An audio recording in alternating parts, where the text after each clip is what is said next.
Hey, what's up, YouTube? It's Richie from Boston. Today is the 14th of February, 2026, and you need to expect that any day now we will be attacking Iran, meaning Israel will be attacking Iran and forcing the United States military to attack Iran, because if they don't, they'll force the release of the rest of the Epstein files, which will show you exactly how many of these people are exactly what we've been telling you about for a couple of decades now. Now people are finally paying attention, and what gets me the most is they're like, where are the arrests? There won't be any arrest.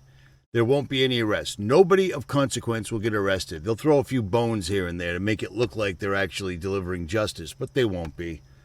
Look at that. Guess what I was doing today? Yep, working on my truck. That's the exact same thing that the mainstream keeps showing of Trump. So whatever Trump has, I have it too, but I had it first, I think. But whatever. At any rate, let's get into this, shall we?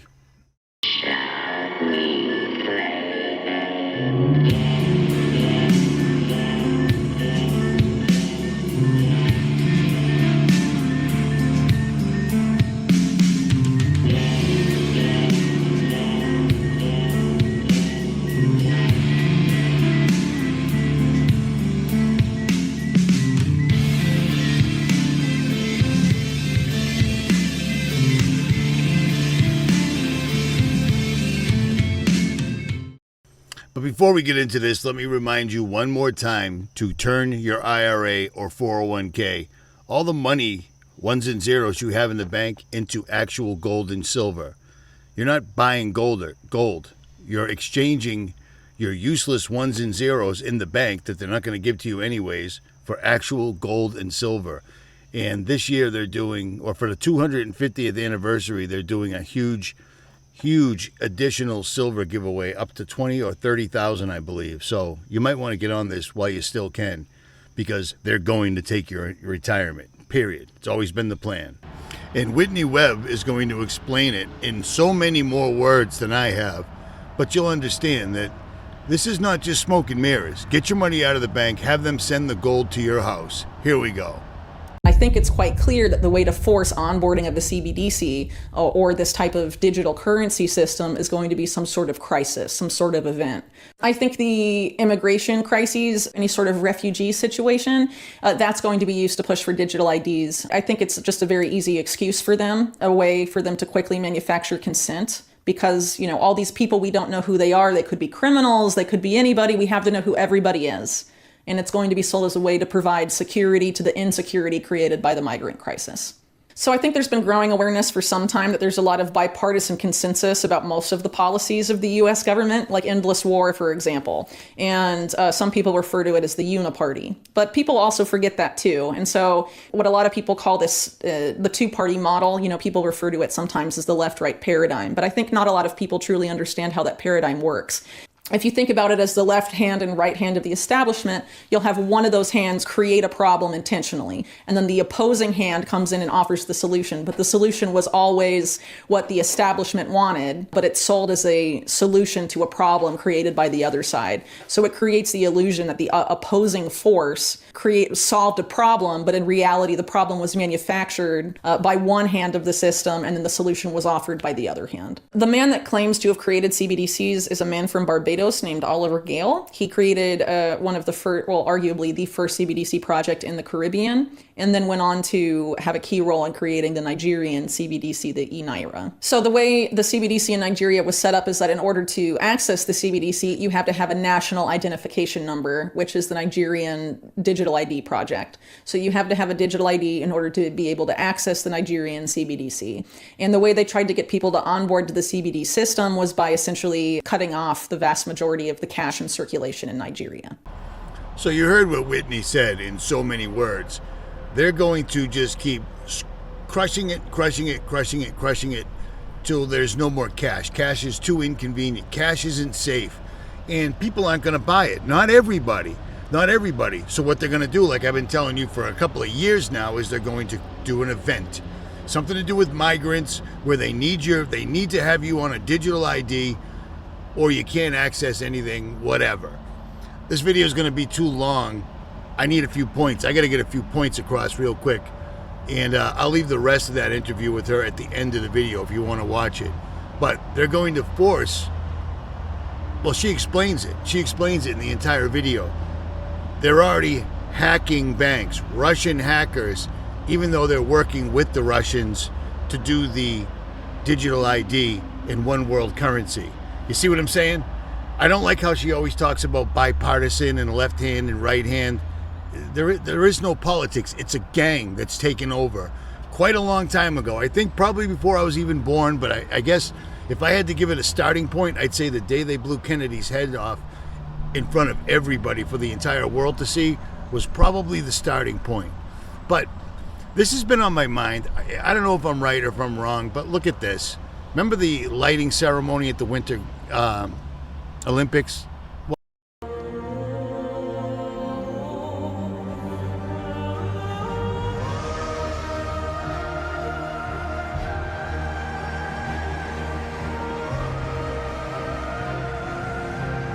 It's a functioning machine, this cauldron, and it's going to perform, if you will, for visitors throughout the games.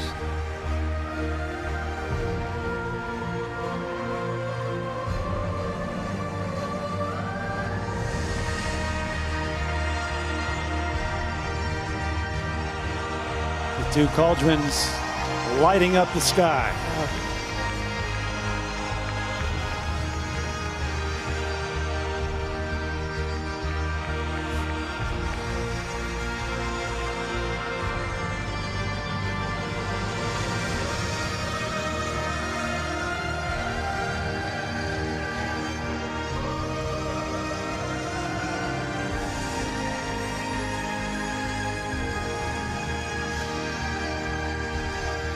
First thing that came to mind was this. Do you remember the old days? The eyes are the window to the soul. And that's a fact. That one statement, the eyes are the windows to the soul, is bigger than we even understand, because we've been dumbed down so badly. It's sad. But the first thing that came to mind when I saw that was this. So this is our beautiful new flagship in West Hollywood. It's stepping into the future. This is the Orb. It looks very cool, but it's basically just a fancy camera that's able to look at you and tell whether you're a real human or not. You heard that right. In a world of deepfakes and online bots snagging the best deals, this shiny chromed white ball or camera could help prove that you're a human. That's the concept behind World, an open infrastructure co-founded by Sam Altman. As soon as you see the actor playing the CEO of OpenAI, wanting to literally he wants to pay you to put your eye on this ball that's going to suck the humanity out of you so that you can prove you're a real person. The only reason you have to prove you're a real person is because people like this even exist. Do you see what I'm saying? Some people like to call them the supposed powers that be. I'll tell you a secret. I've been around a long time. They're the powers that be. No one's ever going to get arrested off the Epstein list. They've been doing this for time immemorial. And I got something that popped into my head, and I can't get rid of it whatsoever at all. Things like this just come to me. I don't make videos unless something actually strikes a chord with me. I don't sit here and read to you articles, what Fox News or what MSN thinks.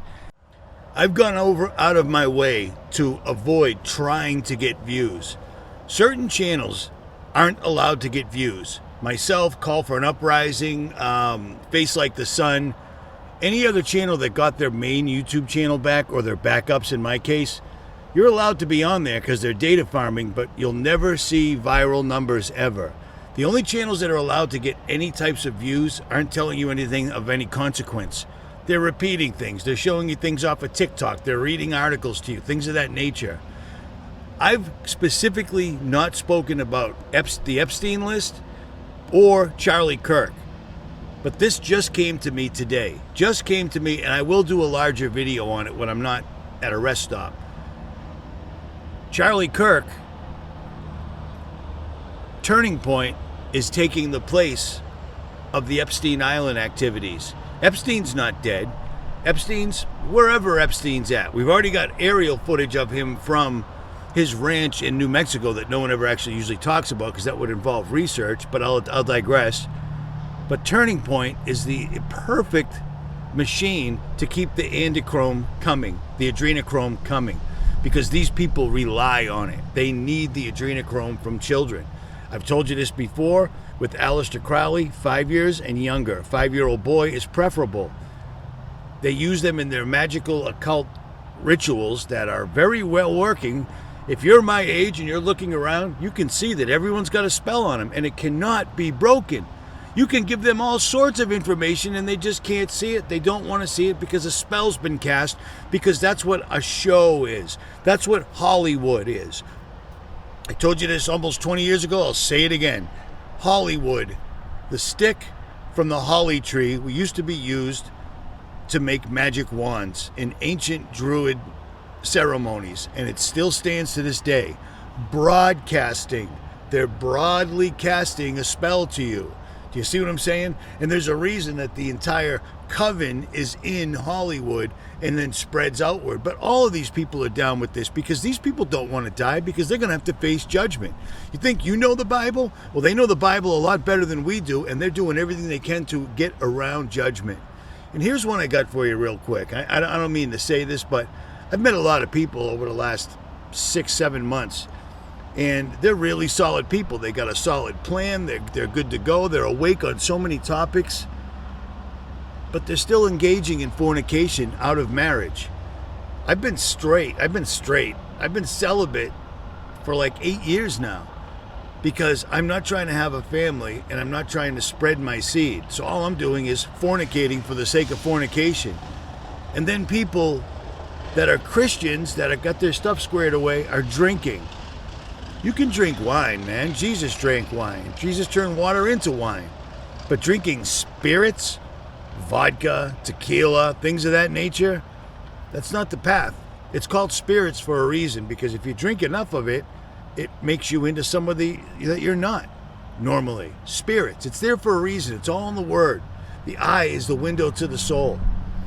At any rate, Turning Point is the new Epstein Island. I'm telling you. I'm absolutely telling you.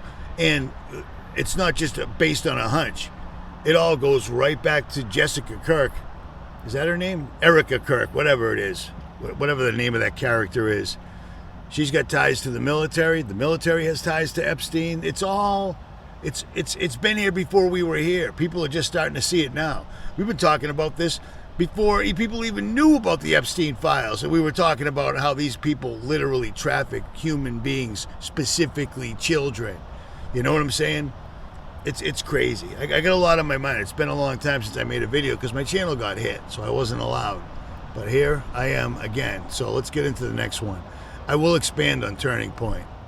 And so despite the fact that they created these conditions to coerce people into using the CBDC, the populace resists. And that suggests that the idea of CBDCs being a tool for financial inclusion, the public doesn't seem to believe that, right? In Nigeria, these people that ostensibly suffer from this identity gap, that suffer from financial exclusion, don't want the financial inclusion that they're being offered by the CBDC. They don't see any real benefit. They see it as a tool of the state. In the state in Nigeria and in other African countries where, these sort of systems are being rolled out, the governments have abused these systems to go after journalists or other people and violate human rights and all sorts of things. So it's not a tool for increased human rights. It's not a tool for increased inclusion. It's inherently exclusionary, and it's a surveillance tool. So if Nigeria's tactic of, drastically reducing the amount of cash in circulation didn't work, then I think it's quite clear that the way to force onboarding of a CBDC is going to be some sort of crisis, some sort of event where people will be made an offer they can't refuse, essentially. Whatever that crisis is that creates the situation where people will have, very little choice but to onboard to this new digital currency system. It could manifest in a number of ways, but regardless of how it manifests, what the narrative is going to be is that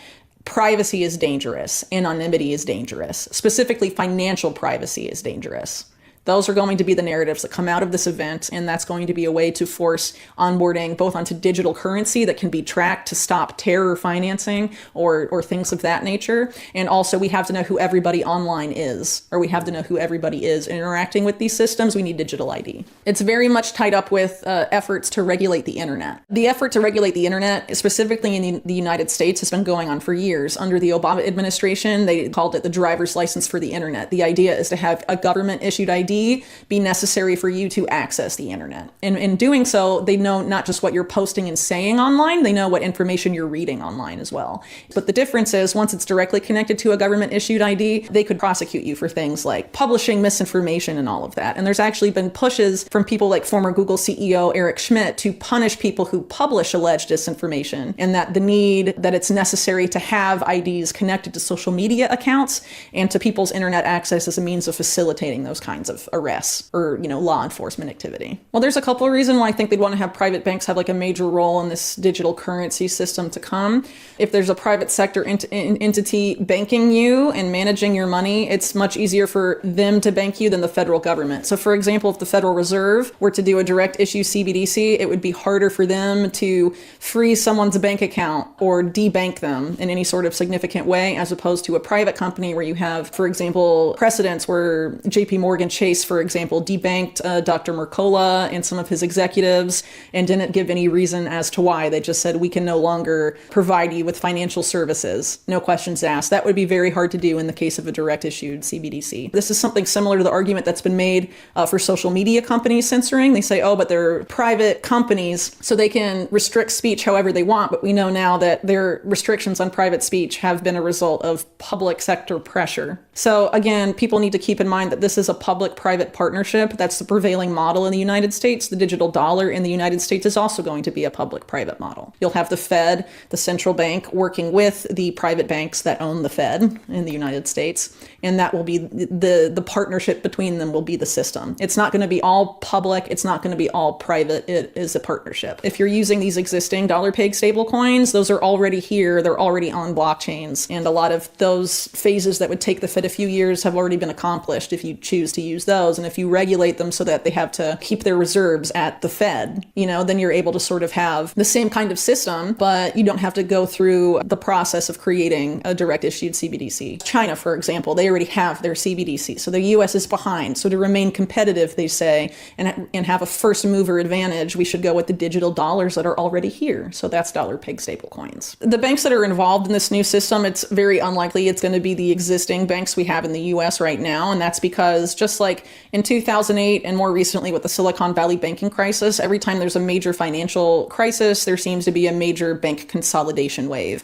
And you have Janet Yellen, the Treasury Secretary, saying during the Silicon Valley bank crisis, in front of Congress, that they're essentially only going to rescue systemically important banks, which is a designator that Yellen can just, she essentially decides who's a bank worth saving and who's not. And this is sort of the perpetuation of the too big to fail model that we heard about in 2008. So one indication this system is being rolled out in this way is looking at the people developing the infrastructure and what type of digital currencies they're supporting. So one of the biggest developers right now of CBDCs is this company called R3 that's backed by some of the biggest Wall Street banks in the world. And they were named by Central Banking Magazine as the CBDC partner of the year last year. And then they're developing a litany of CBDCs for countries all around the world. That's just one part of what they do. They have this thing they call a digital currency accelerator. And the three types of digital currencies R3 develops are CBDCs, stable coins, and tokenized deposit tokens. And some banks in the US have already rolled out deposit tokens. Citigroup, JP Morgan. JP Morgan actually had a research paper out last year about how CBDCs are inferior to deposit tokens and how deposit tokens are better. So Oliver Gale, who defines himself as the founder of CBDCs, has more recently co-founded a company called Fluent Finance. What Fluent Finance is, they attempt to create a trustworthy dollar-pegged stablecoin that they call US Plus. And it's sort of framed as an answer to dollar-pegged stablecoins like Tether that have been controversial for having opaque reserves. So the whole thing about US Plus is having trackable reserves in real time and all of this. And so it's an attempt to create a very extremely trustworthy and backed by a consortium of banks, a bank-led US dollar peg stablecoin. So if the inventor of CBDCs is moving into stablecoins, he probably knows that there's something there. So one thing that gets overlooked a lot with Cyber Polygon and some of these other related simulations about coming cyber attacks is that they seem to involve the big banks. And some of them even involve central banks. There's a major theme of banking here, which I think has been unfortunately overlooked, and it sort of implies that one of these cyber attacks of the cyber pandemic will be on the financial system to some degree. So for example, if you look at Cyber Polygon, it was the WEF, but it was done in partnership with Russia's largest bank, Sberbank, and was one of the opening speakers of it was the Russian prime minister, things like that, which is in direct contrast, for example, to the supposed Russian hacker narrative that's been propagated extensively in US mainstream media. The US government had no problem and no criticism participating in Cyber Polygon, and no criticism of the WEF for co-hosting their cyber attack simulation with the supposed hackers at large that supposedly interfered in the US elections. They said that they did that? Well, okay, so in 2016 and 2020, there were a lot of narratives propagated by US mainstream media about Russian hackers, and none of those mainstream media outlets criticized the WEF for doing their big cyber attack simulation in partnership with the Russian government. Oh, they did it with the Russian government? Yeah, Cyber Polygon was the WEF and subsidiary of Sberbank, Russia's largest privately owned bank, and also the Russian prime minister gave like the opening remarks, and it was affiliated to some degree with the Russian government, yeah. So there's been a few entities besides the WEF that have sort of gamed out these cyber attack simulations in a very significant way. One of them is the Financial Services ISAC, or Information Sharing and Analysis Center, which is essentially the biggest private banks in the United States coming together to share information and plan shared responses to potential crises, including a cyber attack on the financial system. And FS ISAC is affiliated to an extent with the WEF and also with the Carnegie Endowment. And the Carnegie Endowment has similarly charted out potential solutions if and when there is a major cyber attack on the financial system, and they did so in partnership with the Federal Reserve, the European Central Bank, and some of the biggest private banks in the world like JP Morgan Chase. Their proposed solution is to merge banks, banking regulators, and intelligence agencies as far as information sharing and analysis goes. So that's essentially having banks share your private transaction data directly with the CIA or any other US intelligence agency that asks. Just kind of like a digital fusion center, an updated version of it. Yes. Mm-hmm. Yeah. Doing so is inherently unconstitutional. People would not consent to that if it were not for a major crisis that affects the banking sector. Oftentimes they try and pilot these solutions before they're actually implemented, and if there isn't sufficient onboarding or uptake by the public, invariably an event comes along that creates fear and panic among the public to a very significant degree, and they begin clamoring for solutions to this problem that's causing the fear and panic, and the solution is often something that's been tested or pitched years prior.